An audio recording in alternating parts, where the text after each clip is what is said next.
Previously on Unbalanced Encounters. Hello, my name is Cinder. You might know me as Guard. I am going to be taking a couple levels of Fighter. Isaac will be staying on the path of Paladins. Starting at 6th level, you can precisely strike a creature, temporarily preventing it from masking its true thoughts and intent. Sweet. So is it like a little bit like Zone of Truth? You are hit in the face with a claw that is just about the size of your head. The tent is now a blanket over Sphinx. Oh, I'm big! I'm big! I'm big enough to hug you now. Oh, for the love of the gods, now what is... Oh, big lizard. Fine. Water? And she points at the edge of the massive lake that you all have woken up alongside. You see Guard just slowly peek his eyes out of the water. Can I look around for a sandal print? Good morning, Porky. So you just let us deal with Sliko all on our own? That guy fucking sucks. Now, I don't like to do this. I don't like to be the gossip. But they're saying that Jonathan might be retreating. Where does Jonathan usually place his roots? He is the Eastern Hills. So you're telling me a whole bunch of mountains are just gonna leave? I found that note right before I left home. I just can't seem to do anything right, can I?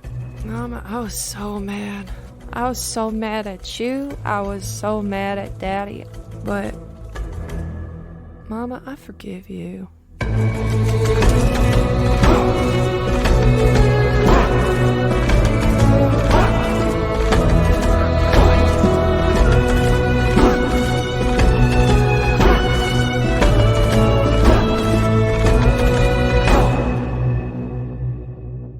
Hello, one and all, and welcome to another episode of Unbalanced Encounters, the only show that dares to ask, what if D&D had absolutely zero tiefling mommies? I'm your host, Patrick Paridi.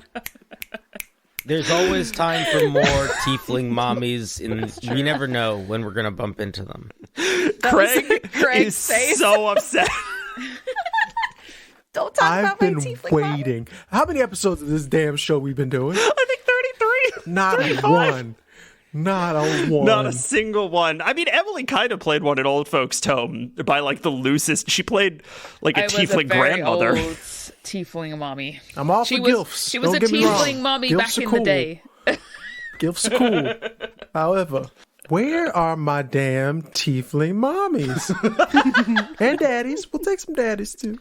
All right, listeners, you heard it. We need to hear from all of you tiefling mommies and daddies out there. They, them What as schools well. are you sending your kids to? Wait a minute. Are you into more of a Montessori thing? Maybe doing Reggio Emilia? Or are you doing more public school? It's not. What's the minivan model going these days, right? What's the move there? Infernal engines, from what I hear. God. I feel like this is maybe the dumbest bit we've ever opened with. Listen, all you're saying is that mean the there's greatest. giving us goals, yeah. Okay, so I have a question for all of you, which is we are kind of hanging out lakeside with Porky. I was going to say, we can go ahead and jump ahead because you have a long road to hoe before you get back to Agravar. So if there's anything that you want to do before we move on, I am more than happy to give you guys the time to wrap up any of the things that you would like to do lakeside or with Porky or the geckos. I was telling Mama about all of the adventures and telling her not to play the martyr. While Juniper is sitting across the fire with her mom, a little bit away from the campsite in the desert air, patrolling / just stretching the legs, Guard is standing with Harissa, and he is holding the cleaver of the mortal coil, now the meteorite cleaver of the mortal coil.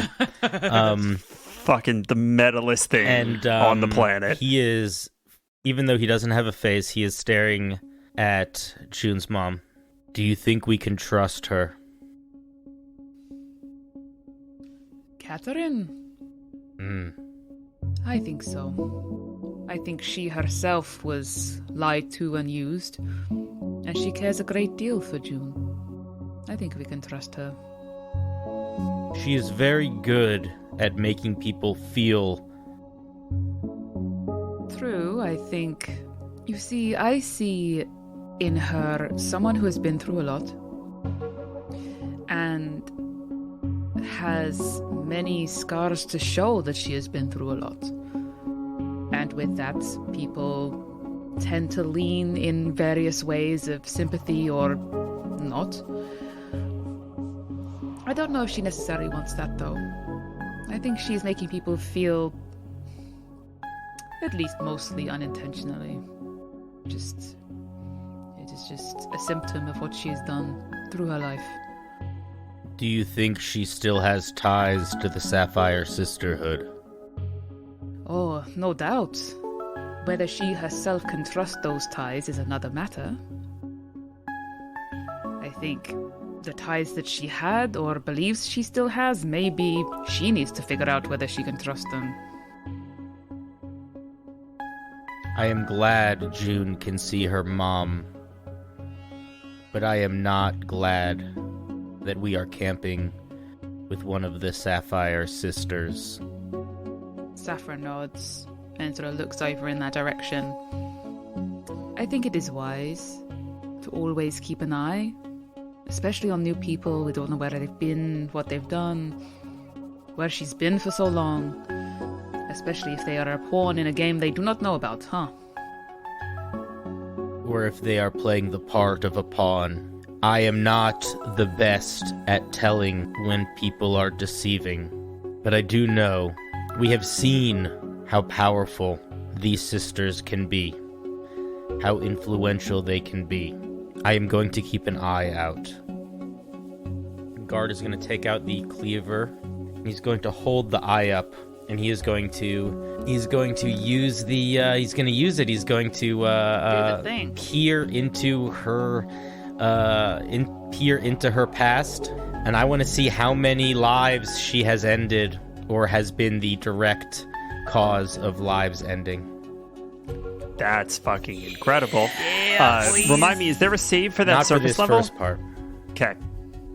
You line this eye up with Katarin's distant and slight figure and land the axe into the sand. And light emanates from its base. Knots of rope, one for each life that Katarin was responsible for losing. And guard, much like when you use this item on Hank, it is beyond counting. So I was going to specifically ask. I imagined that if it was a lot, I wouldn't be able to count. But can I tell if it is more or less than Hank, and to a significant or non-significant margin? Nothing without a roll, I think, but I am going to let you give me insight, perception, or investigation. Your choice. Let's do perception. And this is literally Guard trying to, count them. Yeah, great. That's a 14. On a 14, the number seems about the same at a glance in that perceptive way. And then you dig in and you start counting. 1, 2, 3, 4. You get to a ludicrously high number, some 70 or 80. And you realize that one stands out brighter than the others. Guard is going to turn to Harissa. I'm going to do something very smart or very dumb. And I'm going to walk over to Katarin. Hello, June. Hello, Katarin. Guard. Katarin. I imagine that this will not work on you unless you let it. I would like you to let it. And then I'm going to try to probe deeper with the axe. Oh, snap. And she has to make a wisdom saving throw. June's gonna look at Guard, and he's not gonna hurt you. All right. He's trying to. Guard, I'm assuming that you're trying to figure something out. You are very important to June. I would like to see what is important to you. She looks to June and looks back at Guard. All right, Guard. Go ahead. And I take the axe. I place it in the sand, and I turn it so that the eye hole of the axe is fixed on her. I get visions of a victim that looms large in the mind of the target. We flash back. Oh, God. Oh, God. Oh, God. We see a tiny and poorly decored bedroom. A small military-issue bed, a suit of armor, expertly polished, laid out for the next day. And Katerin sits up in this bed, says, "We can't keep doing this. Dale, there's no way this ends well. We'd have to get away." And Dale sort of rolls his head and says, "There's no way they'd let me away. I'm in this for life. Took the same oath as Isaac, took the same oath as all the wardens. I'd have to kill him to get out of here. Would that be such a bad thing? Would the world be so worse off for one less power-crazed psychopath who wants nothing but to fatten his own hide and serve that thing from Altair like a lapdog?" Then we see Isaac and Dale at a fight, and Isaac catches the head of the victim. We see Isaac and Dale talking, overheard by Commander Antony. We see Isaac and Dale before the Lord Governor. Dale sentenced to death, the swing of an axe, the fall of a head, the flight.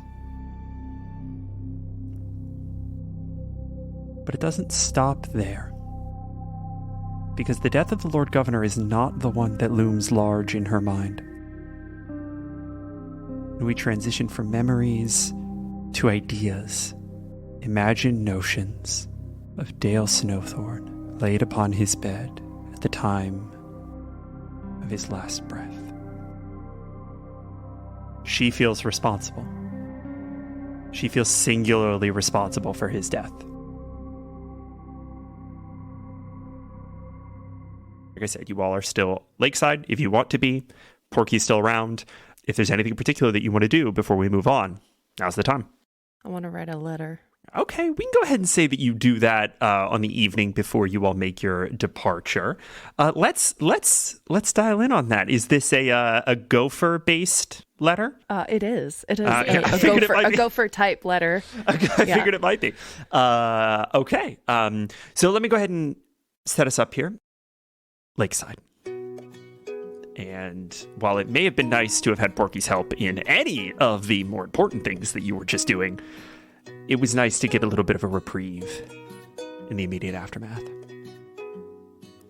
And all of you have started to make camp. I think that we see Isaac and Rami sitting by a fire, drinking their, probably 30th Mai Tai at the foot of CJ and Joey Cheese, I think we said his name was. Oh, yes. JC. Never using that spell again until that elephant is gone. Guard is posted up, I think, sort of sifting through some of the shells, and Harissa and Spinks are attempting to repair the shambles of their relatively ruined tent that is now no longer big enough to hold both of them. June, where do we see you this evening? She's close to the fire, close to some light, crouched over a boulder of some sort so she can write her letter. Starts kind of thinking and hoping, I hope I can fit all of this on this letter. And she starts with, "Hi, Mel. I hope this letter finds you well. Found Mama. Things are okay for now, ? Feel like I need to let you know some things that are happening here. Not sure what you could do all the way there. Maybe this is just some weird excuse for me to get in touch with you or something. ... And she proceeds to describe what's happened with Sliko, who Sliko is and what has happened with Sliko and where we're going. In the aftermath of that, do you sign off in any particular way? Do you just end it on a business note? Where do you leave this? Best regards. No. She will write.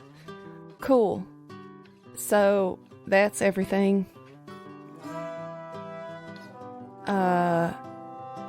Toodaloo. And that's what she writes. Fantastic. Could you do me a favor, June? Could you roll a performance check for me?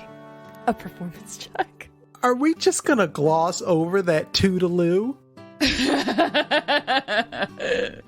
Oh my goodness. Why do my daughters have no riz? None whatsoever. No risk.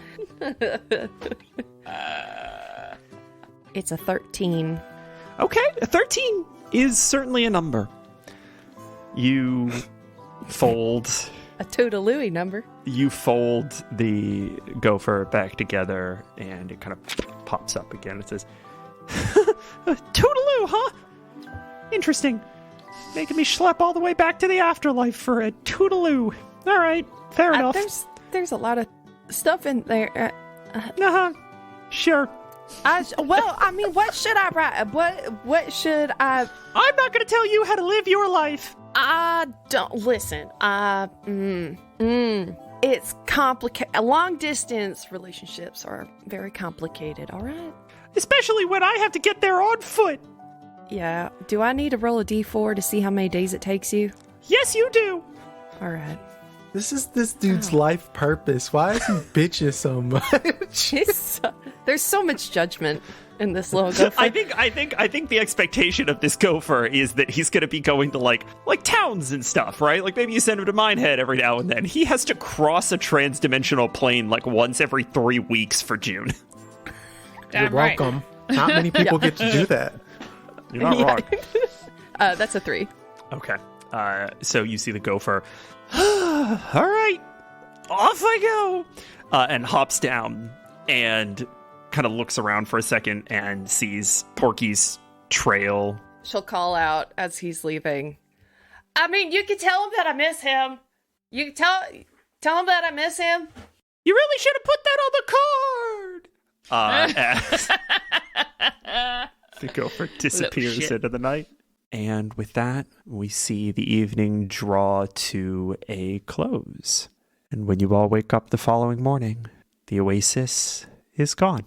And you are back in the dunes of the Agra Plains. White glass sand. If I could please get a representative of the party to roll me a D4. I'm on it. That's a foe. Okay, it is going to take you all 4 days to get home. 4 days. Just taking the scenic route. You know, some of these sand dunes we wanted to check out on the way in. And so we are gonna you see the More sand. the JFK sand dune. Mm-hmm. And then on your right you see just past that Jerome other sand dune Frederick is Killamore. this the one way we this call is the going old to work. hag. The way this is going to work is that each day, I'm going to ask for one of you to volunteer for a conversation, to lead a conversation that could be with each other, one-on-one, could be as a group, whatever you want to do. You tell me what the situation is, what the setting is, time of day, and how you're holding this conversation. We're going to play out those conversations, those scenes. I am taking volunteers. Who wants to go first? So there I was, Rami, facing down a whole platoon of those bandits, just acting a fool, Yeah. just swinging my axe willy-nilly. I was a rambunctious young man, I give it, But Agravar need to be in good hands. And I can say for sure, those were definitely not mine. I'm not entirely surprised, Isaac. I could fight back then. Where are we? What's the situation here? Are you guys trundling along on elephant back? Paint me a picture. Isaac is on CJ, and I'm guessing Rami would be on Joey Cheese. Joey Cheese. Way the fuck up there, and you're way the fuck down here. Just Pretty much. So, what do you plan on doing since you're not going to help us save the world, I'm assuming? I have absolutely no interest in doing what we just did ever again in my life. Yeah, we kind of mix it up. Sometimes it's a god of death. Sometimes it's a god of whatever that god was, of like turning things off, I guess, or stopping them from being. You know, who knows what the next one could be? The god of money. You probably like that one. That'd be fun. The god of money? Is that a thing? Currency? That would be pretty great. Trade, economics, something like that. Who knows? Porky didn't give me that much of a rundown. Sorry, I am trying to find a bit of music and having a very hard time finding something. Play You're the not there thing from yet. Lady and the Tramp. This is the night. What a beautiful night. Dear Morgan, dear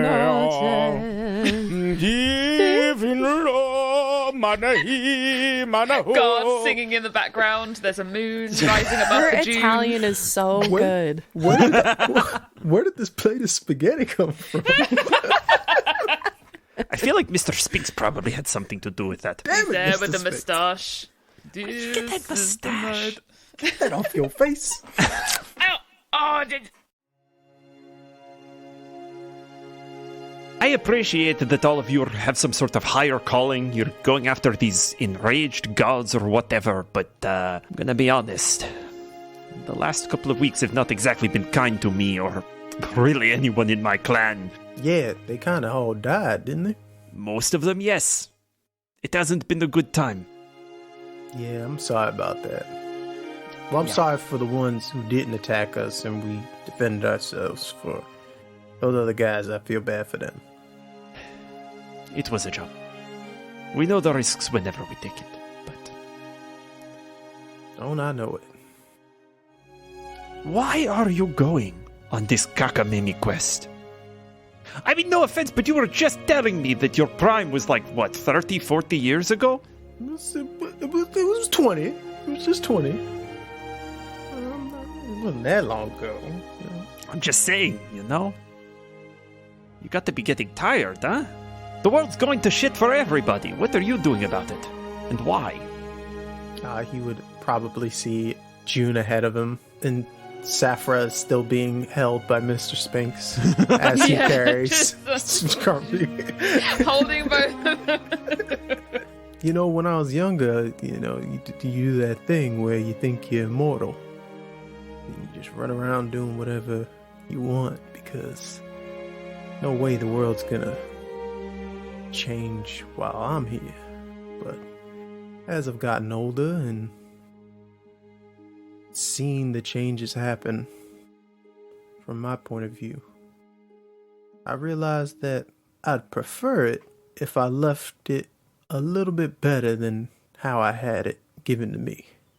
Very noble. Well, it's also very selfish. I don't know that would qualify as my definition of selfish. I feel like, Because I want everybody to know that I did it. I mean, glory, okay, I get. Don't you kind of have to live for glory to matter? I don't know. Like I told you before, we've already dealt with the god of the dead and the reincarnation and everything happening. You know that's real, right? Yeah, I honestly, Guard keeps talking about something called a bathhouse. He hasn't really explained what that means at all. Doesn't matter. Anyways, that glory that you're saying I need to be alive for, I feel like that might come with me. But whether it does or not doesn't really matter. Mostly what matters is that the people I care about get to have a nice place to be in when I'm gone. Rami, I think, kind of leans back on this elephant. Looks around at the white sand cast blue in the setting sun. Huh. Better, huh? Yeah.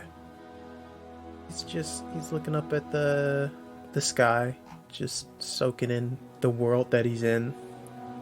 Rami, I made a promise, an oath to my home that I would be here to protect it. And part of that is just protecting all this, protecting all them.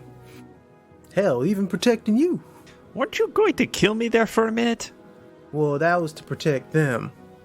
And I was never gonna kill you. Even So is there like a hierarchy going? Do you have like a first and second order consequence situation, or what's the story there? First order, protect them. If you are trying to assault and or kill them or anything I care about, then I must, going off the first rule, Got it. then kill you. You're an odd one, ex-drummer. Yeah, I could call it that a lot. But can't help but admire your foolhardiness. And Isaac, would you do me a favor?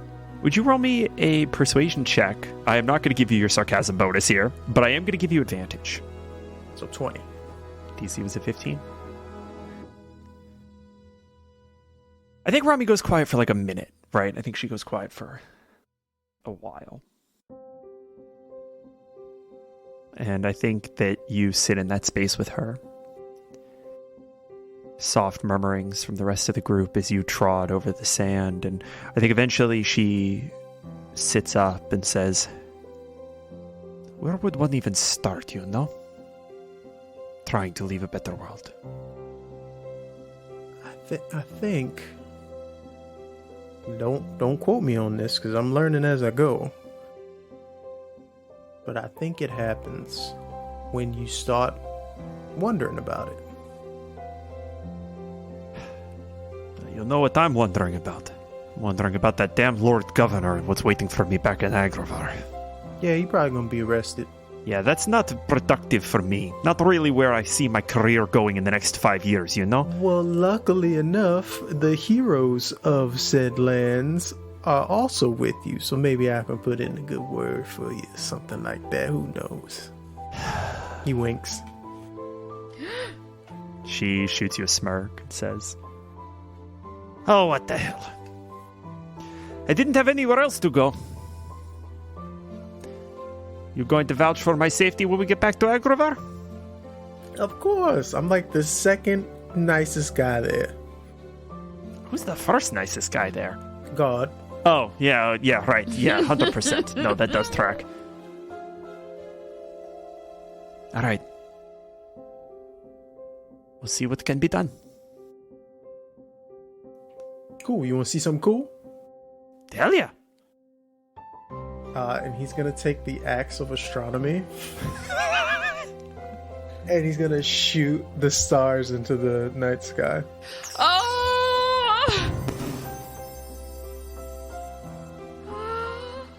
All of the Isaac fans now just swooning on the other side of the mic. Oh! We are on our second day of travel. Sounds like either Guard or June, you wanted to call something? Okay. June, take this. Guard hands June a stick. All right. All right. Okay. Check this cool new move out. Guard is going to stand behind June. He is going to take aim. He's going to take out his upgraded axe. Oh.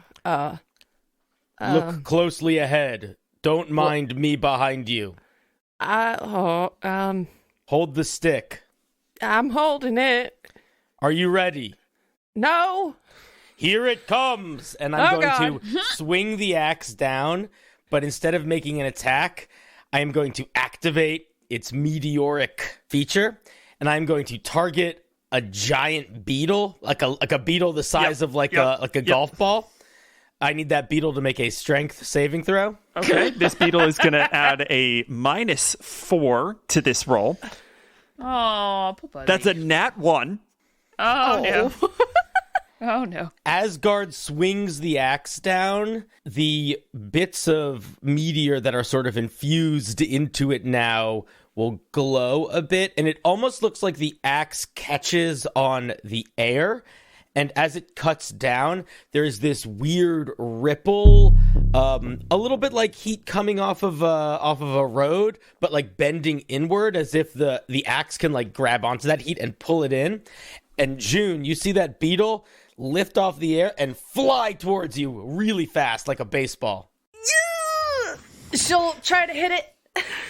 Okay, I need you to roll me. What is it? Deflect missiles. Go ahead and roll your roll of your martial arts die. I'm going to say right now you're trying to beat a 4. Oh, wait, that's the hit dice. Wait. God, what do I... I'm pretty sure she can't unarmed lose attack. up to a 4. Oh, no, I don't think so. I think so too. You thwack this beetle out of the air. Are you trying to hit guard with it? Because I will absolutely let you hit guard with it. She's gonna hit it into the sky. Okay, great. You pop fly this thing up into the sun, and it vanishes. Pretty cool, right? Can you do it again? Several times a day. That is so cool. Could we try? Ooh, guard. Yes. Does it have to be on a living thing? It has to be a creature. Could you do it with me? Yes. Fastball special. Oh my god. Dungeon Master, it doesn't say it in the item, but could we say that a target could choose to fail the save? I, as far as I'm concerned, targets can always choose to fail saving throws. Then yes, I could. All right, do it. Okay. Guard's gonna step back 20 feet. She's gonna run. How far away can I be? You can be up to 30 feet away, but it only pulls you 20 feet. Okay. All right, you start running away, and I'll try to pull you in. I'm gonna get my bow staff ready. All right, ready. Run. Attack. And right as you do that, your feet lift up off the ground, and so you don't feel the earthquake that begins to tremble under everyone's feet. Can I tell you what I wanted to do? Please, yeah, you have a couple seconds in the air. I'm getting thrown towards guard, right? Yeah. Mm-hmm. Yeah. I wanted to use my bow staff to like leverage myself up, like use the momentum of the trajectory to like pole vaulting. Yeah, essentially. Sure. Go ahead and give me really a cool. Give me an acrobatics check with advantage, is what we'll say this is. Cool. Yeah, I'm just trying to go straight up. It's like a Nintendo 64 Mario triple jump move. Exactly. Like jump forward, back. Oh man, my acrobatics today not good. That's a 10. With advantage? That's with advantage. What do you add to acrobatics? 6. Oh my god. Oh, wow. I know. Some good rolls. That's what I'm June, hearing. I think the interpretation here is that this works a little too well. You don't quite have this dialed in yet. And so you pole vault into this pole and just go flying through the air. And as everyone else is getting tousled around by this distant earthquake, I am going to, because you are so high, give you a perception check. 17. On a 17, you see the mountains in the far east tremble on the horizon just a bit. And you slam into the ground, taking 5 points of falling damage. Oh. June, are you Alright. okay? Pick her up. Don't stop playing in the sand. I should we should practice that. That could be real cool someday. There's mountains moving. You all felt an earthquake. Yep, that's what happens with the earthquake. It's basically just the planet saying, we moving. Are there a lot of earthquakes around here? Mm-hmm. Not traditionally, no. They have been getting a bit more frequent since there was one when we were in the cave, right? Yeah, but I think that was off other friend. Go ahead and roll insight. Nat 20, baby. Oh, that's very Hey. good. For a 23 in total. Okay. Isaac, you say that was our friend. That was Sligo. That was the cleanser. That was this giant lizard that was tearing through the sands and fucking everything up. It makes sense to you. Harissa, the cleanser was nowhere near you. You remember the earthquakes caused by the cleanser, and it was a surface level tremor. It was, the sands are shifting and moving underneath us. This isn't that. And the earthquake that you experienced in the cave was certainly not that. And your mind goes back to the fact that the entrance to the cave had slipped slightly below the earth. Like it had sunken. Mm-hmm. And you entered the very first time.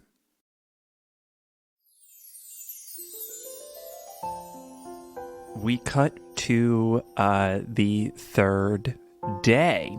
Harissa or June, do you have anything you want to get up to? I do have a thing, but I think I would like to wait until we're not moving to do it. Yeah, that's fine. We can jump to the night, right? Like, we can jump to the night of the third day. So Spinks will wait until Isaac is kind of on his own a little bit, or kind of like people are kind of peeling off for the evening, getting ready for bed or whatever. And he's gonna go up to Isaac and Just making my tent. Oh. hi, I know, could I talk to you? Mr. Spinks, usually you just walk up and start talking, so this is kind of new to me. Is everything okay?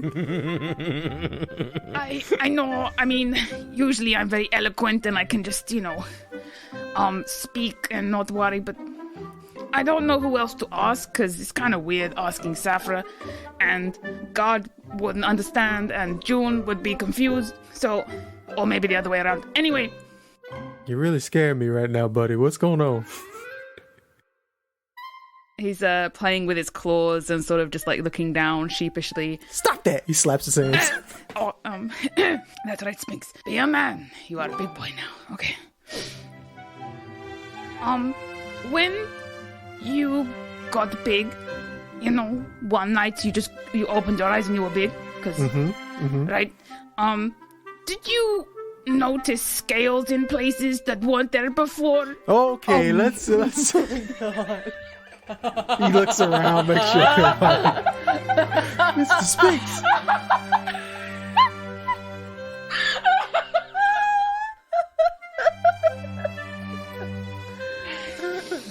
We gotta have that. We have to have the talk, huh? All right. Because we're guys, we're manly men. Yeah. Now, I'm big, and I assume everyone just sort of one night turns out to be a grown man.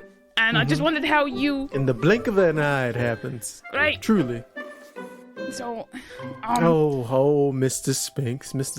We got a lot to talk about. He puts his arm around him, which is like really high now, so he's just stretching. He'll kind of sitting down. He's Thank all you, right.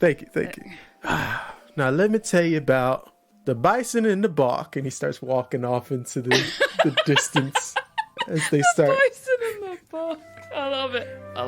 As they start. Oh, that's how babies are made. Exactly. Okay. And they walk off into the night to talk about manly things. Christ almighty. How did I know? How did I know that was what was going to happen? Caught me. I was not expecting that. I was like, how's she going to set this up? I know what's about to happen. Immediately after you said you couldn't have her as Safra and Guard wouldn't understand, I was like, fuck. It's like, in his brain, Isaac obviously had this same growing up experience, you know? So... My mom told me it, strangely enough. Oh my god. All right. Smash cut. Next day. Fourth day. Last day. Jude, do you have anything that you would like to... Any conversation that you would like to have on our fourth day? Yeah, I want to talk to Mama. Paint us a picture. Where are we at? What's the time of day? What's the situation?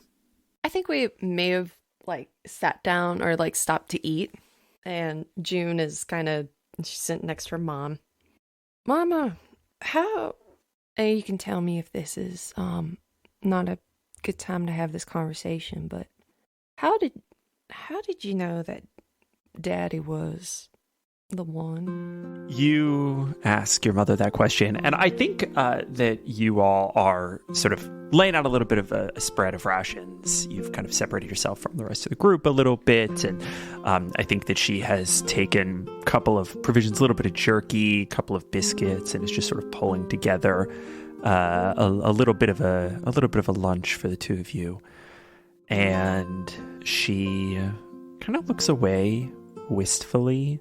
You know, I'm genuinely surprised. That's the first time you've ever asked me that, June. Oh, man. I might have asked it in the 5 years that you were gone, but, you know. All right, you know what? Listen, point taken. And she'll kind of like knock her elbow against her mom playfully. You know, I feel like every daughter wants to hear her mother say that it was the first time they met, the first time I laid eyes on him. I'm gonna be honest with you, Juniper, absolutely the fuck not. The first time I met your father, I thought he was the dumbest, boisterous, full of himself, aggrandizing, bootlicking piece of shit I'd ever seen in my life. Amazing. So I don't get it. Well, as it turns out, that when you live in a world of political posturing and pretending, first impressions are meant to make you think something that may or may not be true about the person. And as I got to know Dale, I realized that he was certainly self-aggrandizing. That never changed. He was full of himself till the day he died. I can see how him and Isaac got along. You know, it was a little like that. You know your Uncle Isaac probably as well as I do at this point. He puts on a big game, but he is not that perfectly confident person. Nah, he's a big softy. Yeah, underneath that veneer, he is obsessed with making sure that the people around him are safe. And your daddy was like that too. I think the big problem was that he didn't realize that what he was doing wasn't keeping people safe. What he was doing was what he was told would keep people safe. And I remember there was we were at a dinner. The Lord Gov had called some sort of celebration or another. The Empress Sar had taken some city or some such nonsense. I can't remember. But I remember your father. And I remember the way that he looked at everyone he talked to. The way that he saw them. Not just for who they were, but who they could be. Who they wanted to be. He didn't know it, but that was the night I decided I was gonna help him see the folly of his political predicament. What do you mean? Go ahead and roll me an insight check, if you'd be so kind. You're trying to beat a 21. That's a nat 20 for 23. Holy shit! Yeah, boys! Mama thought she could pull. No. That's my niece. That's my niece. Let's go. June, you say, what do you mean? And before you can get a response, I think you kind of jostle her again, maybe a little less playfully, and you feel the reverberation of the bond off of that little nudge as you use your extort truth feature, and you see your mother sit back and think, and she goes to respond. She opens her mouth, but the words don't come, so she closes, raises an eyebrow,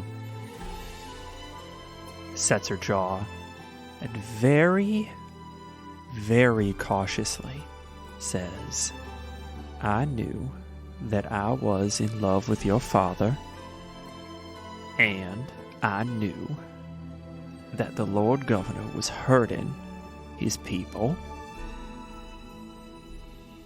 And I knew that had to change. And as she's like chewing over every word that she's choosing, you see that she is navigating this as if a moment ago it would have been effortless. The half-truth that she has told herself and you and everyone forever. And now she's being forced to constrain herself to the whole truth. And it is hard for her to do. Are you okay, Mama? Yeah, I think it might be the sun or something. I'm feeling a little off my kilter here. Was it hard, though, like in the beginning? Being in love with somebody that you weren't, like, you couldn't, like, conventionally be with? It was the hardest thing I've ever done. So, like, do you think it's okay if, like, say you really, really like someone, but, they're, like, super far away, like, really far away? Is it still okay to like them? Like, really far away, like... June, this got a little bit more specific than I had envisioned. She gives you a little bit of a coy smile. And what's being read on June's face here? Is June chomping at the bit to tell her mother what's going on, or does she sort of shy away from that knowing look? I think she shies away a little bit. Okay. But she's like, I met someone, but it was weird. Usually like, is. I kind of like tackled him like pretty early on into meeting him, but I'm gonna choose to not read into that word choice. No, I like pinned him. Yeah, and then he like bunny bounced like way out of the way. That's what but like he was. But like he's kind of he's like sort of dead. Like met him in the bathhouse. I see. But we've been like kind of keeping in touch a little bit. But I was a squirrel. I was a red squirrel for a little bit, and he was like a rabbit, which is really funny because like his like. For some reason, his last name kind of sounds like rabbit in a different language. And it just, I just don't know if that's like okay to feel feelings for someone that I'm probably not going to see until I die. That is certainly a complication. Yeah. But you've seen him already, and here you are. I've only seen him looking like a rabbit. I'll put it this way, June. I changed the whole world to be with your father. And there isn't a day that goes by that I don't think that it was the best and worst decision I ever made. I don't know if Mel would want me to Mel? take over, like, try to Rabbit? trade. Melmanon Lapignon? Oh my. That's right.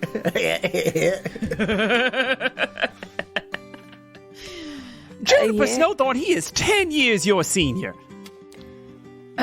So? What?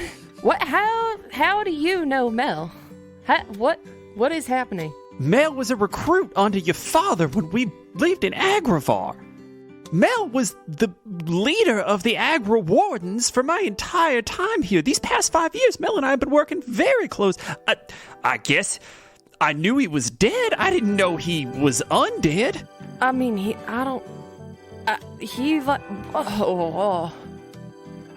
First of all, I'm an adult. He's also sort of dead, so I don't really know if you could say that. Yeah, that's a complicated situation. And mostly it's just fucking weird to think about you dating one of your dad's coworkers. All right. Listen, I know that I have not yet earned a place to pass judgment in your life. I mean, you did go after a married man. No, you were married and...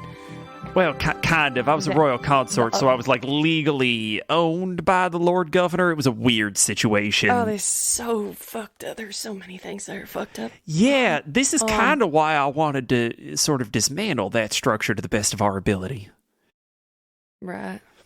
Well, you don't have to worry that much because, like I said, Mel is in the bathhouse. He's like running things at the bathhouse right now. And I'm gonna be honest with you, June. I had a lot of things that could have happened in mind for your future, and falling in love with a previously mortal god of death was not on that list. Wait, well, I don't know if I'd say love. I don't know him like super well. I just know that he, makes me smile and likes to climb trees with me. So, June, I don't know what's right for you. And I don't know if this is something that you ought to pursue because you are obviously enthusiastic about it. But I do know this. You can do just about whatever you put your mind to. And I think with that, we draw to a close. Mama, where do babies come from? Pack and leave. It is time once again for the mid-roll. We took a vote on who would do the mid-roll today, but they all started clamoring about time off, and we've been walking through the desert for days, and we nearly died. So you've got Patrick today. You and I are going to have a conversation about our Patreon. Have you all checked out our Patreon? Honestly, it's pretty goddamn great. Not only do all of our patrons get access to our full original soundtrack, which punches so fucking hard, they also get access to all of our bonus arcs like Blight of the Museum, Old Folks' Tome, and one that's going to be coming out very soon. But if you come in at $10 a month or more, you get to submit magic items to the show. These magic items have the ability to swing the story in wildly new directions. Rami, honestly, wouldn't even be a part of the show if it wasn't for Guard climbing up her elephant using the cricket kickers designed and submitted for our last rallying interlude by patron Nick Plaisance. So if you want to write your name on the face of Rally, head on over to patreon.com/unbalanced-encounters and submit your items now. And if $10 a month is a little too rich for your blood, you'll get great rewards from $3 a month and up, and every tier comes with a 7-day free trial. Okay, that is the obligatory plug for the Patreon. Now we're going to try a little magic trick. Damn. Hear myself from the future. Truly wild stuff, y'all. Anyway, one last thing before you go. If you're listening to this interlude episode when it airs, I wanted to let you know that we're going to be taking a little break over December. The cast is going to be traveling and celebrating for the holidays, so we wanted to take a month to let all of you beautiful people catch up on the show and remind us all that breaks aren't just okay, they're necessary. So, we hope you're going to take some time to relax as well, both in real life and in the rest of this interlude episode. Okay, I love you, bye!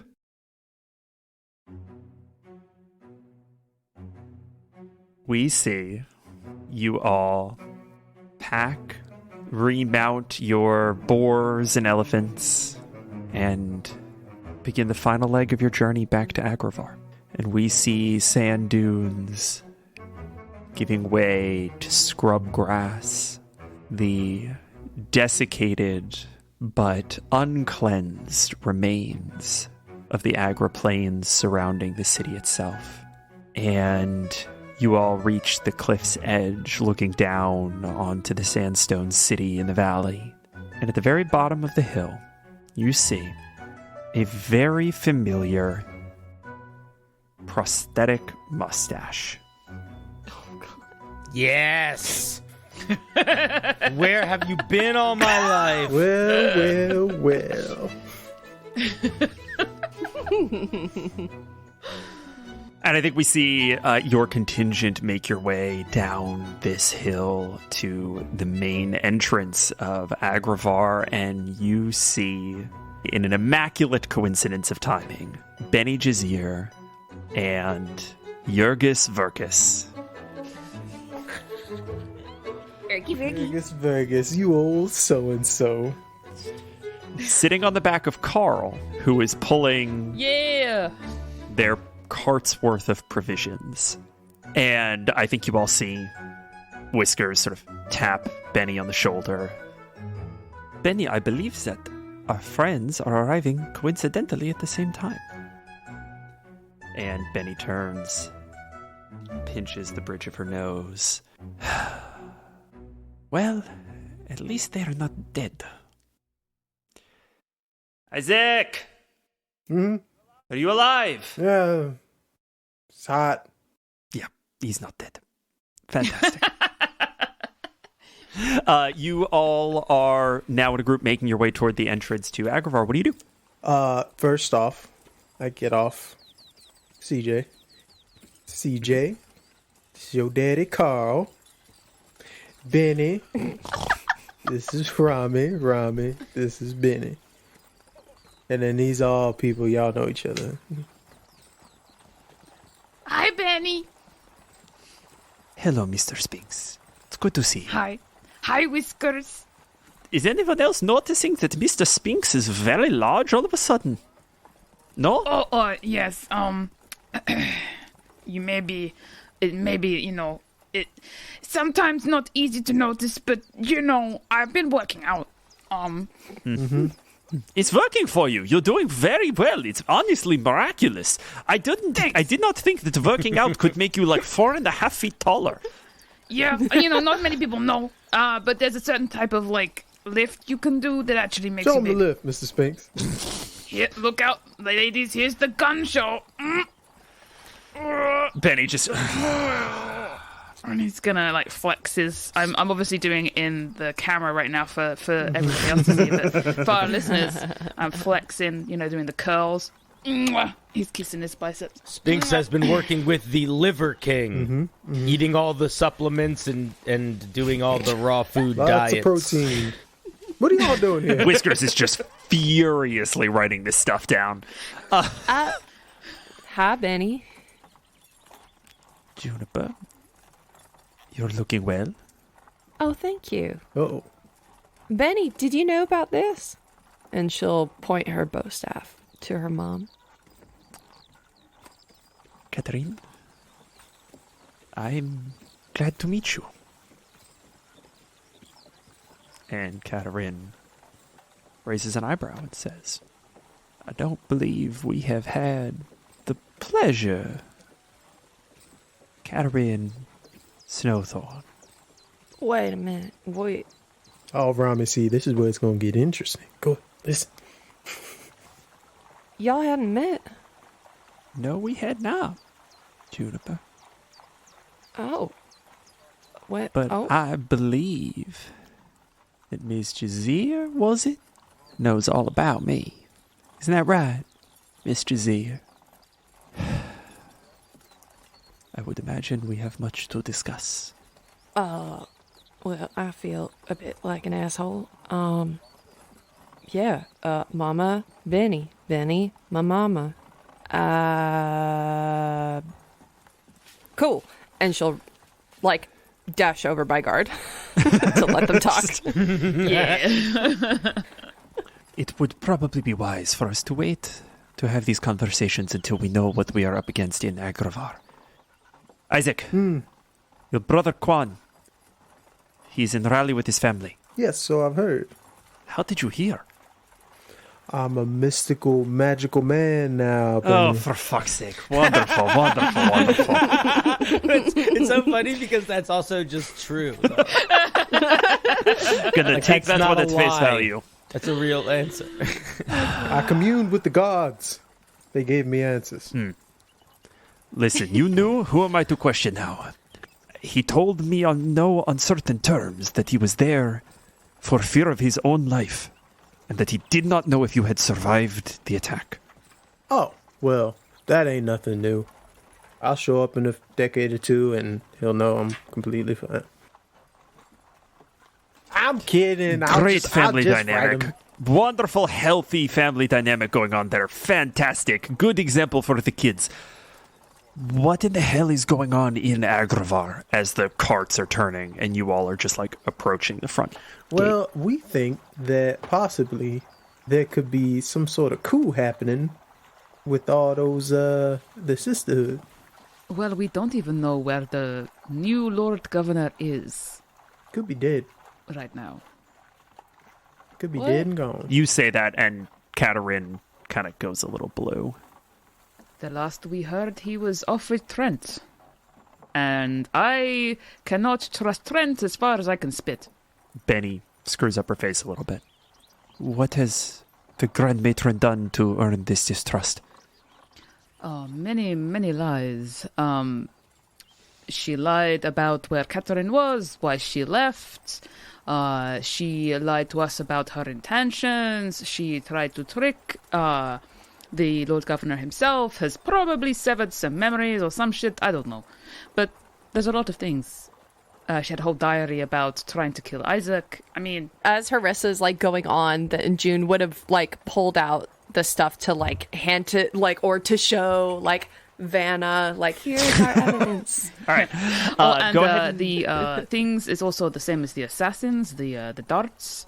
So there's that. Go ahead and roll me group insight, if you'd be so kind. Yeah. Group insight. Alrighty. Tight. 18 for me. Okay. 5. June, that was a 5.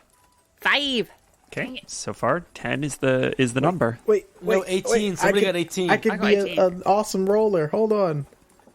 Go, go, go. That's a 9. Okay, so that is a group 10 on that insight check. You all see that Benny is fighting a look of sudden guilt. All right, well, that's new information. Anything you want to share, Benny? We're just running around fighting gods and everything. Would love some information if you got it. All right. Before we go in, is there anything we need to do to make sure that we're not going to get jumped on our way in? That's a good point. I think we've got numbers and elephants and Elephant. the favor of the gods on our side. I say we just go in and see what there is to be seen. I'm down. You all start walking in, and I would like everyone to please roll me a group survival check. Oh, Oh, I'm great at those. I'm pretty good at them, Survivor. actually. Unless I roll a natural Oof. 1. That's an 8. I got a 15. Okay. Okay, we're going to call that at a 15. You all make your way in? Could be worse, I guess. You all make your way in, and as you go, Benny starts telling you as much as she knows that she was sent to Raleigh after Katarin's arrival at the behest of the Grand Matron, that she was instructed to keep a close eye on Juniper and Isaac, and that she was told to report all of your movements to the Grand Matron. She was a mole person. Leave it to the sisterhood. They can't keep their eyes off me. I tell We you. thought it was mine. She does tell you that in her time at Raleigh, she exercised exactly one moment of disobedient discretion. At no point did she feel it prudent to inform Agravar of Raleigh's loss of a leader. And she tells you all that she felt that if Agravar had known that it was Isaac in charge of things, they probably would have been on your doorstep quite a bit sooner. And so news of Dale's death never made it to Riley Trent. But why? As I know, obviously, why it didn't get to her, but why did Benny choose not... Like, if Benny had no particular allegiances at that point, why did she decide that was the thing she didn't want to say? You get the sense that Benny never considered Riley Trent to be an antagonistic actor. She never thought that there might be a matter of betrayal. But she was unconvinced about Hank, and that the sisterhood teaches you that the balance of power is delicate, and that information in the right hands can very easily sway it. Maybe that's it. Maybe it's not. But it helps to explain why Dale Snowthorn's name was on that list. And you all are making your way through the streets of Agravar now. There are no crepe sellers on the corners. The bustle has died. Windows shutter. What time of day is it, sorry? It is toward the evening, so maybe 7 o'clock, something to that effect. And so quiet might be expected, but this is a subdued quiet, a cautious quiet. Where's the cabbage guy? You can't sell cabbages this late in the night. Juniper, it get all soggy. Cabbage curfew. Yeah. Never had fried cabbage. And on a 15 survival check, you all are making your way toward the Citadel when you hear from an alley, "All right, everyone halt. Identify yourselves. You want to start with the animals first, or You're out past curfew. I'm going to need some identification." curfew? Curfew? It would have been nice if there was someone at the gate to tell us that there was a curfew. I mean, how are we supposed to know? I'm waiting. I pull out the punch card. Prepare to get punched. Do you actually? Are you actually heading to the punch card? I don't have any idea, like what? Like, I mean, you could say your names, right? Like that's a thing that you could do. I am guard. Isaac, axe drummer. This is CJ. Safra Harissa and Spinks. Mr. Spinks.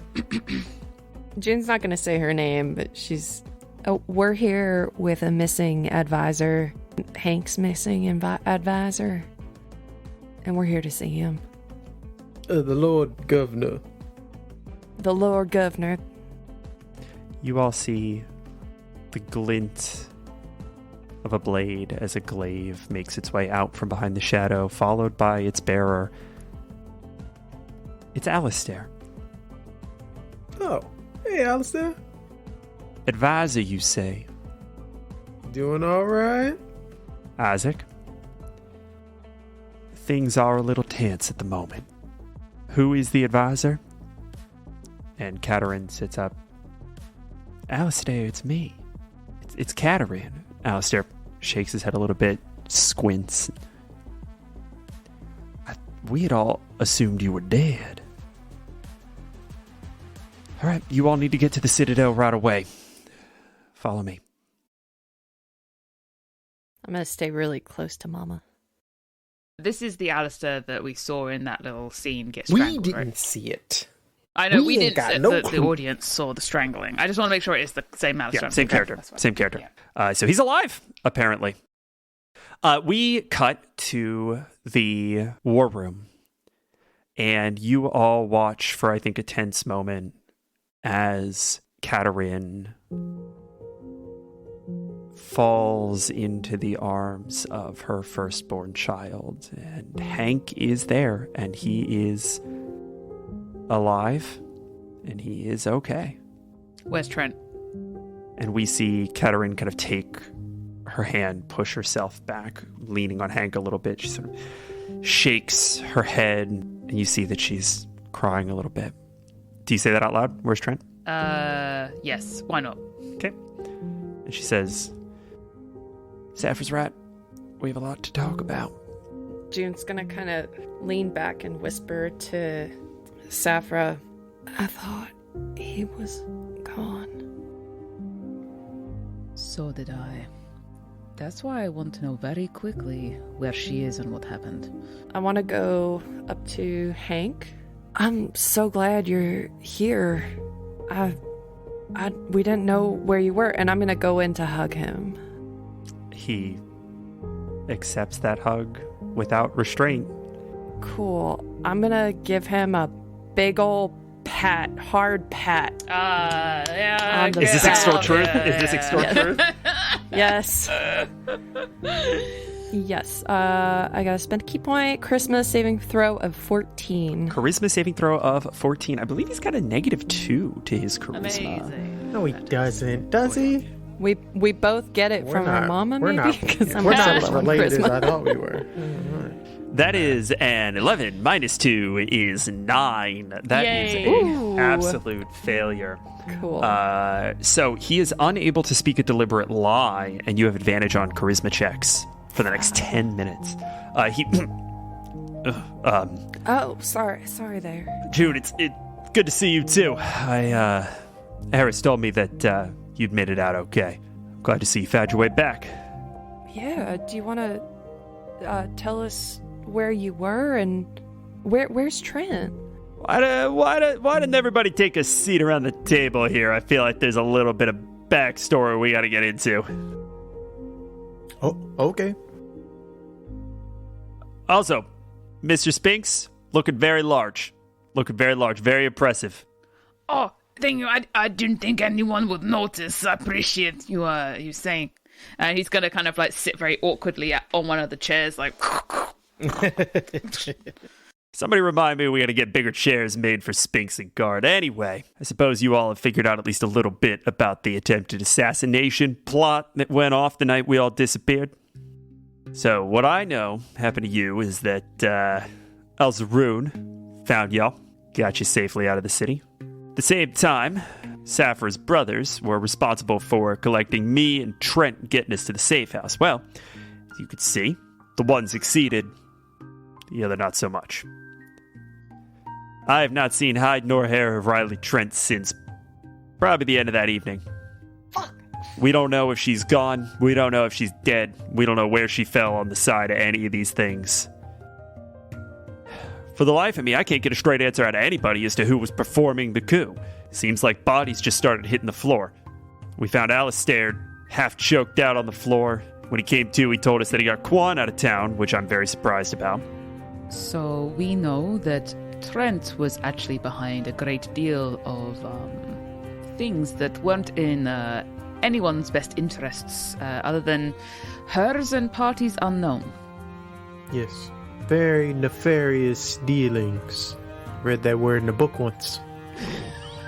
It's a good word. Nefarious. Feels good to say.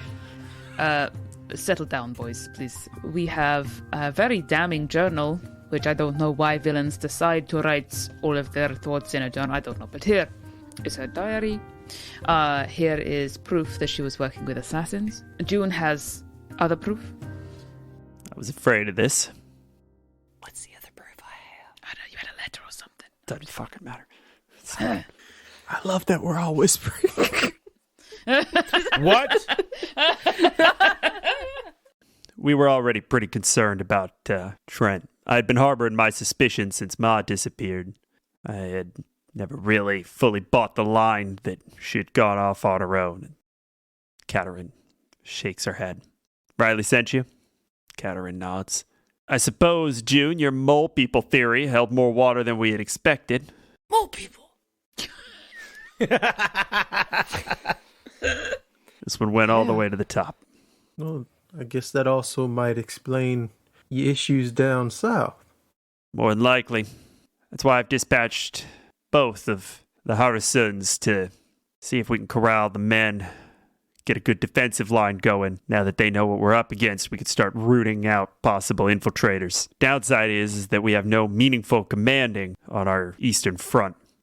Was that like, were you, because we kind of busy saving the world, but, I might have some spare time to, do a little training montage, but other than that, I'm not saying no, but, just do a little thing back when. You know what? I might have a good associate who might be able to whip your people into shape. Is this a pitch? Is this a pitch for Rami? No, this is a pitch for my mom, bro.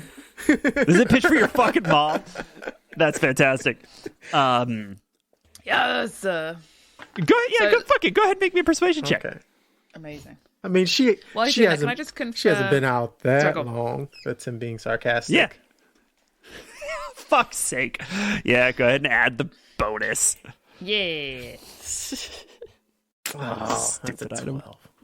I'm using inspiration. This is for my mom. Okay. For your mom. Mom's More inspiration. inspiration. That's a 24. Yeah. Hank goes, Isaac, have you been holding out on us? Well, I can't give you all my secrets. Listen, I mean, we need all the help we can get about this point, right? We are operating on an absolute goddamn shoestring. We've had to implement a curfew because we can't even patrol the streets, let alone fight a two-front war. And these earthquakes don't even get me started. Well, yeah, the earthquakes might be something that me and my people look into. But yeah, I could talk to old axe drummer, see if she's willing to help out. Axe Drummer, if you can convince your mother to lead our eastern forces, we'll have this war won within the week. All you have to do is make sure you make sure that she gets all the hot goss. I think she'll be willing to do it. Hot goss. And just so you know, we did manage to speak to the god, and there won't be any more devouring of the world. So We you're may welcome. have to get a backup god set up in the near future, so we'll be working on that as well. We're working Yes. on that. Yeah. It seems like the sand dunes aren't going to just like suddenly pop back up to what the inhabitable place it used to be. I kind of didn't think that was going to really happen. That's probably going to take a fair bit of ecological work on our part. Yeah, god of grass. But grass god. you genuinely, you solved the desert problem and it was a god? Yes. I told you. Crazy world out there, huh? And something tells me maybe these earthquakes as well are probably god adjacent. Is I there would anything be that's not surprised. god adjacent? At this point, I doubt it. Well, Great. possibly not the stuff happening in the south. Maybe those mushroom guys. Now there are mushroom guys involved. Nah, they're just some fun guys. Shut up. Y'all, this is a very serious war table. Look how polished it is and fancy. Should we talk about the mountains? Yes. What about the mountains? You want to talk about the mountain? Why we gotta talk about the mountain? I ain't got nothing to say about the mountain. Ain't nothing wrong with the mountain. Go ahead and roll me a deception check with disadvantage. Can I roll an insight check to see if I understand that? Yes. What Isaac is trying to say? Yes, this is me? going to be contested. Insight versus deception at Oh, I disadvantage. had a nat 20. But I also got an 11 for a 17. I got a 4. I don't understand anything. I read nothing. Okay. Do. Isaac, even at his least charismatic, is just pulling the wool over. I mean, we could talk about the mountains. That seems to be the source of all the tumult at the moment. I know that we've got a leaderless force in the Eastern Front, which is in the mountains. I know that Safra's mother is now a few months overdue for bringing back reinforcements from the Eastern Hills. And it sounds like y'all might have reason to go there to investigate earthquakes. I think either way, we need to be able to gather an army together to do something about the Empressor. Correct. If we head in the eastern direction, see where my mother has gotten to, see what's happened to reinforcements, set up Isaac's mother, maybe we can see what the earthquakes are doing at the same time. Win-win, It's a better plan than we had at the beginning of the day. Now, let me just make sure everyone understands my mother's just going to be a consultant. All right? She can't be doing any battling or fighting. It's going to mess up her yoga. Okay? And my dad will also kill me. So. Makes sense. Before we leave, I want to kind of hold back a little bit with Hank. Hey, I got a question for you. Shoot. Who is the best sister in the whole world who brought Mama back? And it hasn't been 10 minutes. You gotta tell me the truth, bitch. Hank rolls his eyes. Who's the best sister? It's going to be Who's you, Juniper. It's going to That's be right. you. That's right. She'll walk away. Hank, I think, kind of stands and says, all right, sounds like the plan is to build an army on the Eastern Front. Y'all are going to need... I mean, don't mind me being blunt, but your armor looks like absolute shit. Isaac's is like split into 3 pieces. Listen, we know. Like, we've already been told by everybody we look like ass. We're already going to go on a shopping spree. I've been told that I have to go and, like, try on dresses. Listen, we know. God hit me. Whatever y'all need, you're going to be able to get from either the Citadel or any of the surrounding shops. And he pulls out a little clay tablet and hands it to Harissa and says, that ought to be the blank check you need. Is this Get like yourself started. Platinum card? Dang. Yes. Wait, is that Amex? Make sure it's not Agravar Amex. Express. What are y'all talking about? What are y'all talking about? And the meeting draws to a close. And you all have been turned loose upon the armory and the city at large to buy basically whatever you need. I have a bunch of shit that I want to do. So when Harissa wakes up, she wakes up with the thought of, I'm going to finish the job my mother should have started in the first place. She's like on this very fixed thought process of just like, right, this is what I have to get done. Despite her, I am going to be amazing and wonderful and a leader, etc., etc. So she has made a list of all the kind of provisions that she thinks that they're going to need for the journey over there. She's made a list of the people she would like with her on that journey. Like, she's given lists to some guards and say, right, I need this many barrels of this, I need this many crates of this, and I want them on this like entourage ready to go in like a day or two. And she's just like whap whap whap whap whap, one after the other, like sending them out on their things. She's going to go down to the armory. So we are going to take a moment. We are going to take a moment, and we are going to spend some time in the armory first. It sounds like a couple of other stops on the way, but let's start with the armory. Does that sound right? Yeah. Who else is going to the armory? I want to do this as a little scene. Who else is going to the armory? Isaac. Harissa and Isaac. I feel like Saffron and Isaac. I feel like you two are up, just sort of like crack of dawn. I feel like Saffron like shoots out of bed and is like, I will wake up on time today. I will get this fucking done. I have my checklist. I'm getting organized. It's go time, baby. And I think that you like bump into Isaac, who's like sipping a cup of coffee in like, he's got like a robe on over his like shuffling around clothes. Because the armory's in the Citadel. It's the kimono. He's got the kimono. He's absolutely got the kimono on. Cool. And the two of you make your way into this relatively expansive space, right? You sort of walk in, and there are rows of daggers and arrows and sundry kind of ammunition and items that that you might need to outfit a soldier kind of preparing for war. Saffron's going to grab a trolley. Yeah, exactly. At the entrance. 100%. Yep. And then these suits of armor kind of fill out the space. I really want you to envision like kind of like a Costco floor, right? That's what I was thinking. I was like, I need a trolley for this bad boy. Yeah, absolutely. Absolutely. And right at the front, you see a counter, basically kind of a what we would approximate as a checkout counter with a very large book splayed out over it, and no one behind it. Oh, I hate self-checkout. I hate when they do this. I'm gonna be down aisle 3. Wait, hold on. No. This isn't self-checkout. And you see a very small gnomish person kind of pull themselves up over the lip of the counter. Oh. You honestly think I'm going to trust you to walk out of here with just anything you want? Not how this is going to go, buddy. You were looking at this. This gnomish man, old gnomish man. He's got long silver hair, sort of pulled back into this like intricate little braid.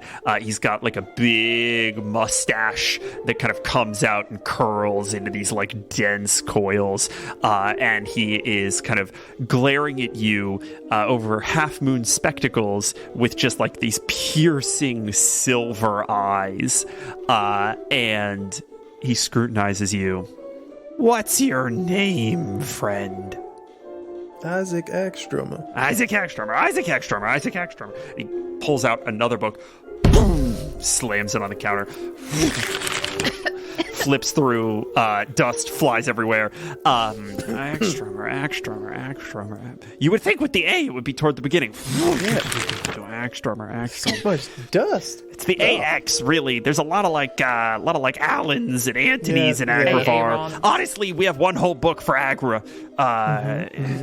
Alvin's probably. Oh, gosh, my eyes. Ekströmer, Risa, Griffin, Quan. Well, now this is just embarrassing at this point. Quan's in there before me? I thought this was supposed to be alphabetical. When was the last time you were in? Like 2 decades ago. Oh, for the love of you could have led with that. Excuse me, sir. He's just holding the book twice his size over his head. Just having to rifle through more of your tomes. Does this card just allow us to do what we need to do? I'm just gonna hold up the Costco membership card. Begrudgingly, yes. Hank gave us. I wanted to let him do his thing. Well, I mean, I'm assuming you're related to the other Ekströmers that seem to check out, and you've got the card, so... It was a nice thing. I was enjoying it, but... Oh, sorry, I was getting very... No. My sinuses, and it was yeah, just... there was a lot of dust. Maybe less dust, and then yeah, more people will sit through that. I was always told if you have time to lean, you have time to clean. So I just... And there's not many people here, and I feel like it should be cleaner. You know what? You both are on thin fucking ice. Nobody comes into the shop of Derek Silverstone and tells him how to run his business. Derek Silverstone, named by our illustrious patron, Derek Silverstone. Thank you, Derek. Hey! I was wondering, I was like, what? Okay, Derek's in this now. Let's fucking go. Can I do a contested intimidation? Yeah, you fucking, of course you can. Absolutely. So this is gonna be insight from you, and he's gonna roll intimidation. He has a -1 to charisma, but he has expertise in intimidation, so he's gonna add a +3 to this roll. That's a 3 on the die. None of that explanation meant anything. I got a nat 1, so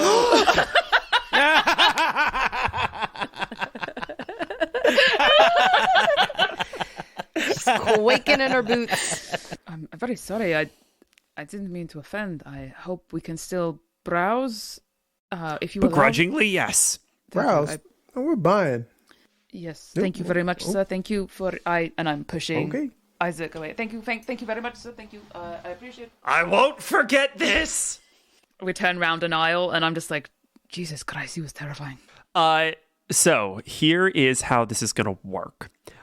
You guys can have access to any item from the player's handbook. If it costs less than 100 gold, it is yours, no questions asked.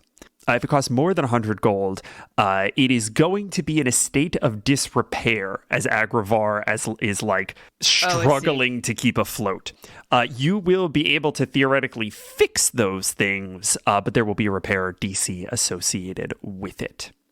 If only someone had mending. So as we walk through the aisles, and I imagine that kind of tinny overhead music kind of playing as we go. Isaac, do you know, what do you think? Do you think I could pull off this? And she's gonna pull out like a scale mail. It's real loud. All the jangles and jingles. Yeah, maybe not. Also, I feel like I'd clash with Spinks maybe a bit. There's a little bit too much scale action going on. Yeah, you guys kind of did that in the underworld. I didn't want to say anything because you were figuring some stuff out, but there's a lot of clashing going on. Listen, you should tell me. Like, I don't want to walk around. Oh no, looking... I will. Okay, I will. It just Alright, seemed like life stuff was happening, and then you were all trying to flirt with that one barista and everything. So. Let's not. We're not bringing that up anymore. No, listen, I wasn't flirting. That's not how I flirt. I flirt like a pro. So I don't. That was just me talking like a normal person. We got a lot of work to do. All right, let's look for some more stuff. Its breastplate is it's the best medium armor. Oh, okay. It's basically pretty good medium armor, and it doesn't mess with your dex checks for stealth. All right. It's the most expensive medium armor by some margin, but Yes. it's what you want. Okay. So on an end cap, there's going to be like sail, breastplate armor, 100 gold. Yeah, so breastplate costs 400 gold. Breastplate costs 400 gold. So I'm going to go ahead and ask you to make me a luck check here. I got a 9. So you do see that there's an end cap where it says like breastplates 50% off, and then there's just nothing there. Oh, we missed them. And Derek like looks over and says, "Oh yeah, that's it. That's it for repairs. Give me a sec." What? And he slides breastplate out from like a little cubby behind his counter and clanks it up on the counter. It's been refurbished. Okay. Oh, so this is like a second hand or what? What is this? Everything in the store is secondhand at this point. I don't know if you know this, but we have not had a lot of windfall as a nation. It's been a tough time. So what this is going to practically mean, you can either leave it with Derek until you leave Agravar and he can fix it up for you, or you can make a just one check with any sort of crafting kit. So this is basically Dex for you. I mean, I think the easiest thing is going to Just be leave leaving it with him. Right. Okay. Just means you're not going to get it until you get out of Agravar. I'm not expecting too much like fighting before we leave. Okay. I hope. All right. Yeah, I can have this done for you Sweet before you. summer child. Are you looking for full plate? Yeah, he cast locate object. All right, it should be somewhere in here. All right, go ahead and roll me. We're gonna say another luck check. You're gonna roll this at advantage for a 1,500 gold piece of plate, set of plate. Nope, not with an 11 and a 12. 12's not bad though. 12's not bad. You do see that there are like multiple sets of plate.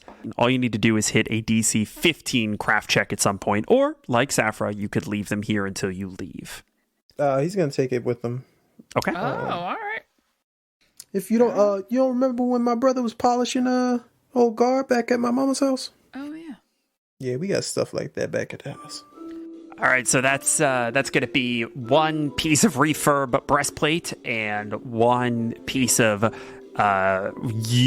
gently used plate mail. 500 arrows. I'm gonna take all these javelins over here. Sir, that is 80 javelins. All right, maybe I'll put a few back. Like I'm legally not allowed to say no, but that just feels like that feels like an absolutely twisted number of javelins. That 80 was a little too much here. Also, do you 40 have should be all right. what are your bow staffs looking like? Bow staves are pretty cheap, so it should be. I got one right here. He wags the javelin in your face. I'm June. Hey, look, I'm June. He puts one arm behind his back. See? Derek like shakes his head and he points to another one of those end caps, and it's just like they're just sticking out of it like a bunch of fucking like grissini. They're just like there's like a bouquet of like them. breadsticks on a table. They're 2 silver a piece. You could take whatever you need. Could I? Isaac grabs another 80. Gonna take a bunch. I also want to see if, like, I want to roll a luck check to see if I can find just like I don't know, something that has been left behind by accident, or like something that is better quality than the other things. You know, like how you look for a bargain when you're like in TJ Maxx and you're like, oh shit, there's Some something real hemp fucking rope. good. Right. So So you're like, just looking for you're just rolling a luck check to see if you find anything Right. good. oh, I just got another 9. Okay. Oh, tartar sauce. So you are kind of pushing around. You sort of get to a thing labeled bargain bin, Yeah, I like me a bargain bin. and you start shuffling through it. And there is a little wooden box that seems to have been labeled in. You can't really tell what it genuinely. It kind of seems like blood, Is this box cursed? and Amazing. it says antitoxin, 1 dose. Can I open it? It is nailed shut. Nailed shut. All right, Yes. okay. And it's an antitoxin. That's what it says. I'm gonna fucking take that. Yeah, I'll have it. Seems pretty useless. All right. So we are doing 40 javelins, dozen quarterstaves, 500 arrows, an order for breastplate to be completed, and a slightly impaired full plate. All right.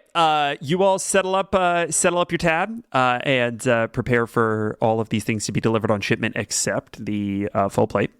And we are going to jump to our next desire for purchase. Guard, what are you getting up to? Guard is trying to find the place where people are selling like illegal stuff. Guard is looking We've for a done this black bit. market. I'm excited have about this. done We've done this bit. It's always go a ahead. good bit. Go ahead and roll me a survival check, please. Because he knows at this point that if you're looking for the real dangerous stuff, that's a 6. Yeah. Okay, Guard. The guy's you selling mango juice. walk up to a mango juice sales cart. There's a juice purveyor, but he looks closed. He does not look like he's sort of active. He's like shuffling along the street. He's got this cart that's sort of closed up, and he maybe stares a little too long as he's passing and kind of catches your attention.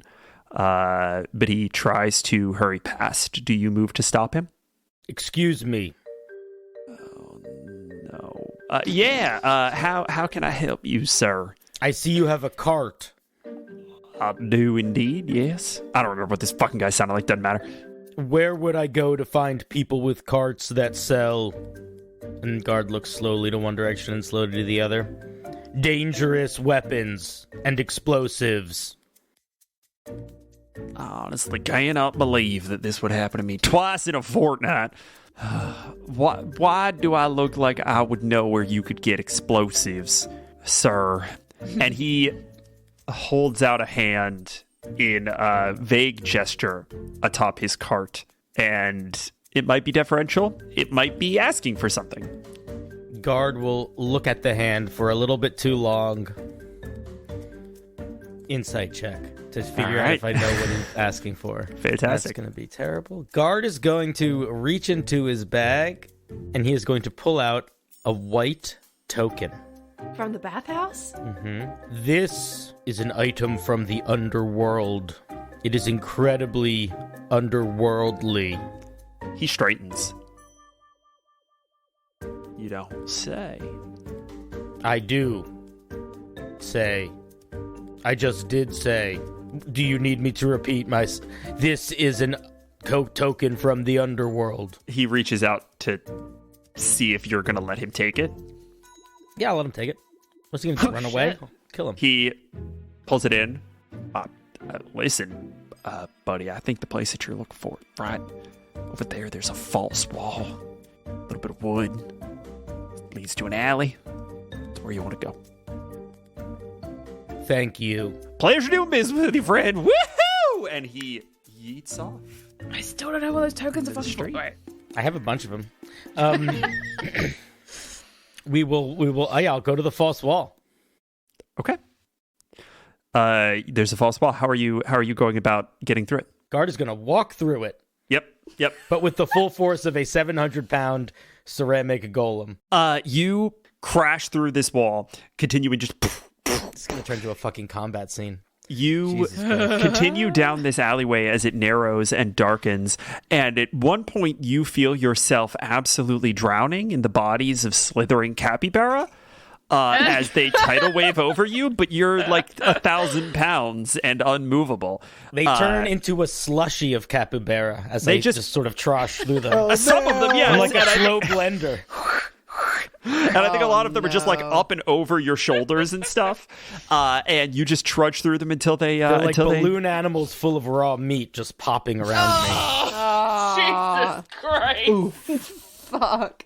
and you make it into a clearing lit by torchlight, and there are several somewhat inscrutable signs above the doors that line this sort of cul-de-sac of kind of backdoor entrances.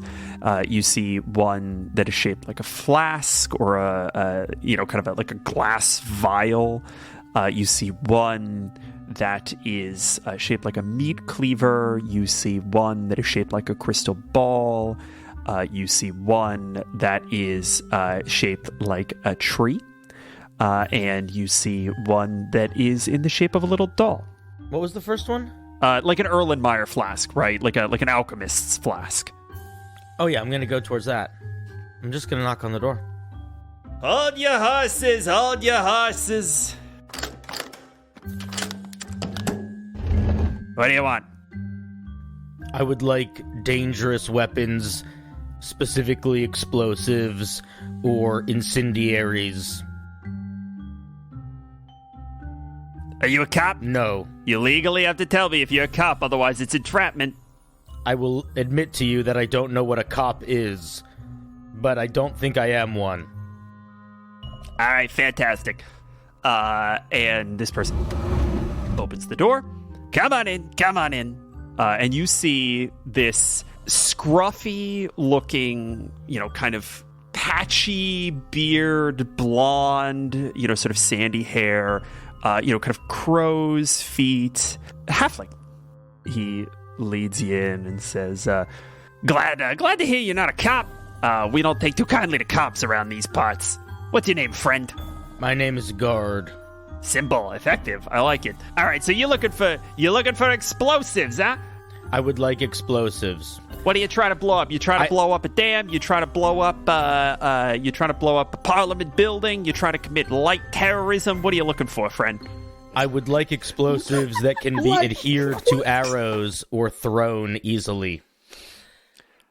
Explosives that could be adhered to arrows or thrown easily. So you're looking for something small. You're looking for something a little bit on the aerodynamic side. All right. And they're like shuffling through like piles of things. And this room is just like, it's dense and it's close and it smells of gunpowder and acids. And you see like, stuff is just getting kind of like thrown past you and like goes off screen and just like explodes off screen. Well, I got a couple of options for you there, friend. And they offer you two options. One is a handful of little white paper sachets that are filled with powders. And this halfling says, these powders are highly combustible. Mm-hmm. Are you familiar with black powder? No, but the person who will be using these is. Great. I don't need to give you any of the safety warnings. That shit takes up so much time.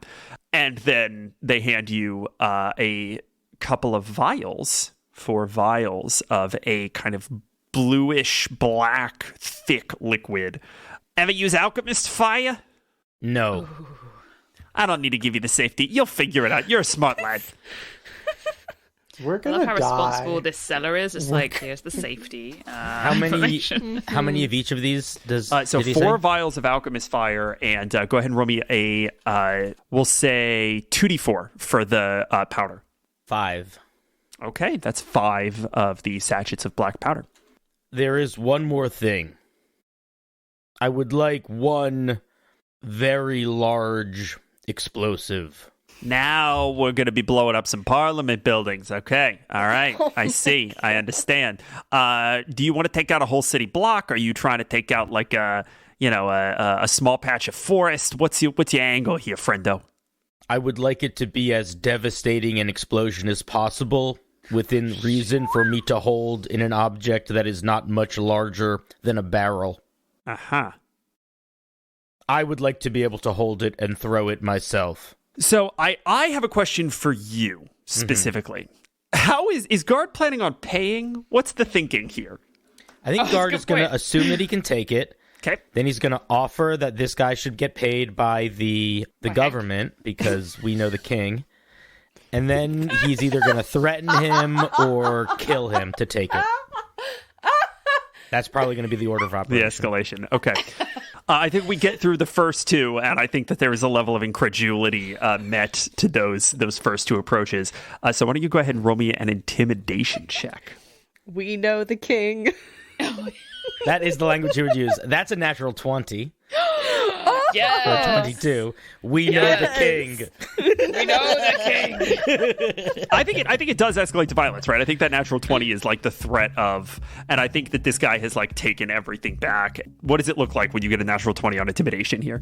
So then I think after a couple minutes of back and forth, when Guard realizes that he's not going to be able to get this stuff and that he needs this stuff to help his allies accomplish their goals, he's going to look down at the guy. Are you absolutely sure that there's no way I can leave with these items? Listen, buddy, I am an equal opportunity purveyor. You come back here with money, real money, and no promises of the Lord Gov paying your tab for you. You can have anything you want and more. I'll give you the moon, I'll give you the stars, I'll give you my heart on a sleeve. You didn't answer my question. Do you have money? No. Come back with money. Okay. And Guard is going to take out his axe and he's going to chop the halfling in half. Holy shit. And I'd like you to please go ahead and roll me a luck check. That's a 6. Okay. We're rolling so bad on our luck checks. On a six, the closest thing you could find to the kind of explosion that you wanted is a sealed barrel, and you are genuinely not sure what is in it. But everything else is like radically off either end of that scale, right? Like everything else is either like palm sized, it's probably not going to do a ton, like little firecrackers and stuff, or it is like part of the building. It's like there's something that's like almost like furniture sized that you probably wouldn't be able to take with you. But there is one barrel that is sealed that might be explosive. Guard is going to flick the blood of the halfling off his axe and put it on his back. He's going to take the 4 vials of acid, even though there's more behind the counter. He's just going to take the 4 that he said he was going to take, the 5 satchels of black powder he said he was going to take. He's going to look to his left, look to his right, see a barrel, go up to it, pick it up, put it over his shoulder, and walk out. And yeah, and then Guard will return to the armory when everyone's getting their stuff. I have things. Oh, good job, Guard. Oh, what did you find? I got these for you. And I'm going to give Harissa the 4 vials of alchemist fire and the 5 satchels of black powder. What's that barrel you got? I don't know, but I'm going to throw it at something and it's going to be pretty cool. All right. Do me a favor, Guard. I think I'm gonna leave now. As it walks out the room. Hey, you're about to walk out, but June and Mr. Spinks are about to boom open the door, baby. Just sparkling because we've gotten ready. And like June spent extra time like polishing up Mr. Spinks' scales. Amazing. Saphra, you ready to do some shopping? Oh, all right. June, Spinks, where are we going? Smash cut to a 10-story building with balconies that look out into sort of an interior courtyard space lined with tailors and dressmakers and cobblers. You all can find any clothes that you want because you're back in the city, baby. I think Harissa is going to be looking up at this building, taking a deep breath. You got Doing this. for June. You've got this. Saffra, it's going to be amazing as she's rubbing her shoulders. And you all see one of the only other half-elven people that you've seen in your excursions to date, other than June and Katarin, saunter across the floor to the five of you. How may we be of assistance to you on this fine day? You are looking fabulous, you lizard. Magnifique. Oh, thank you. I love the way the light plays off of your scales. It is incredible. It's gonna giggle behind the claw. Oh, you flatter me. We're here for take us to your fabrics. I want something, that feels good against my scales, and it's also breathable and functionable. Because we're going to kill a lot of people, and I don't want it to get in the way. Eyes just like For the government, it's fine. It's government killing, so it's okay. Forgive me, I lost my composure. It is not my place to assess the moral quandaries of your business. It is my place to make you look fabulous, please. While we do it. Excellent. It is also government paid. Oh, yes, here's Hank's card. Oh my. You got yes, but of course, we Do you have notice how it's blank? many options for you available today. You can find the best dresses in all of Agravar here in this here in our fair emporium. Are you looking for something that you said fabrics? Are you looking for something that you might want to fabricate yourself? Or are you looking for someone to create something bespoke for you? We have many options. So, as you can see, and Sphinx is going to very kind of like look at this poor thing, this poor creature, and is gonna, point at Saffra. As you can see, I am with someone who doesn't really know what they're doing. And he's gonna kind of like pick at the poncho a little bit and we need to sort this out. This is a whole mess. June, which is this lovely lady here, and I are going to be sort of just making sure we get it, on point. We want chef kiss. We want her best. That's right. And don't listen to her word this one says. She doesn't know what she's talking about. It's all we're handling everything for her, so we'll take care of it. This man turns his entire attention to Saffra and says, well, I for one think that the poncho bears a certain distinction. Thank you. However, if you are looking for something a little different, we may certainly accommodate you. I think Saffra is going to take this gentleman to one side. I know they say not to listen to me. Don't listen to her! I know they say I shouldn't do this, but I'm looking for something that really shouts Queen of the World. Someone who shouldn't be fucked with. Something really cool. You gave me that air at the moment you walked into the door. You want something distinguished, you want something elegant, yes. You want something maybe a little intimidating, no? Yes, perfect. Oh. And he sweeps back, notices Isaac and Guard, and says, please feel free to peruse as I help your friends figure out where they need to begin. We have everything available, including manicures, pedicures, spa treatment. What do you think, Guard? Want to do a mani-pedi? What is a mani-pedi? It's like when my brother buffed your armor and made We you have shiny. 00 grits and paper. Double O. I think I have some of that halfling's blood still in my hinges. Okay, I let's could use just... a buff. Sorry. No, he didn't say nothing. What you talking about? Government work, sir. Government work. But of course, we smash cut to like that classic shopping montage of like throwing open the dressing room curtain and like give me some snapshots. What do we see? If Isaac and Guard go get mani-pedis, wherever they go, the person who is working on guard like goes next door to the pottery place and grabs like some glaze and stuff instead of nail polish or anything like that. That's fantastic. You also see Isaac getting his mani-pedi while Guard's getting his polish work done. And a nice navy, mainly it's pink, but then also navy blue flannel. Those are the two colors that go across it. The blue and his blue clash a little bit, but he liked the choice. He thought the pink was popping. Yeah, he has others set up, but those are the main things. He also has something else packaged up for his plate armor later on, and it's something that he found.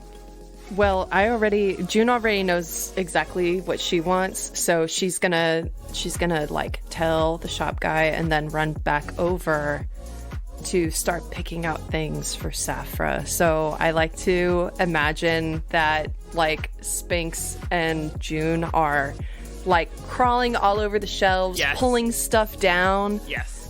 And just rushing Saphra into a changing room, throwing her in there.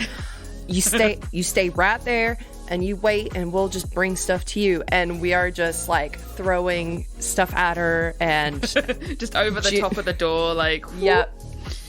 Yeah, June is bringing her, like, first brings her a, it kind of looks like a poncho, but it's, like, super, super long. It's actually, like, a onesie. It's got, like, got her a romper, bro. It's like a romper. There's just, like, Saphra opens the door of the dressing room, just, like, absolutely not. It needs more power, I think. And Sphinx just, claw on his chin. Yes, I think maybe try a different hemline. I think maybe her body shape needs something that is above the knee. Yeah. Mm-hmm. Right. I see. Something a little more singed. Yeah. Just a little more form-fitting. I just imagine now just like a series like that montage of like Saphra stepping out and like Sphinx and June just sort of no, not quite right, and just like a couple of different ones, some like ridiculous things with like wigs and like some like other things like really at one point. Yeah, just like or like a T-Rex outfit, like a whole different like things. And then finally I think she'll step out in something that is a little bit like Ronin-esque, sort of like a really sort of like dark umber colors with like a gold trim, and just sort of like she's feeling herself when she steps out. She's like, oh no, this June, I think we found it. I think we found it. I don't think we can do anything better than this. You're just, Saphra, you're on fire right now. On fire. Thank you, June. I feel a kind of way. I don't know. No, God, put that bucket down. It was a phrase. Where is the fire? There's no fire. They're good. Saphra is the fire. Saphra, go do a little walk for us. Do a little walk. And I think, without even realizing, I think she does kind of like rock her hips a bit as she walks. Like, oh. Yeah, work it, go. Yes, love it. Oh. I want one of these in 5 different colors for her. This is fantastic. I want this. Just scribbling notes down. Now we need to wash that filthy hair. She needs to have a facial.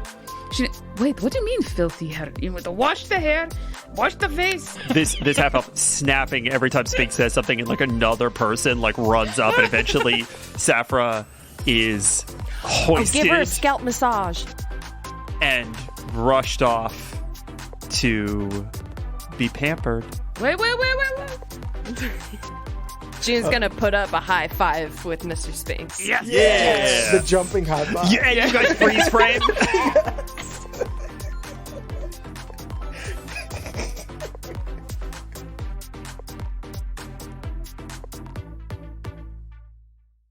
Hello, friends. As always, we are here to say some wonderful thank yous to some wonderful people.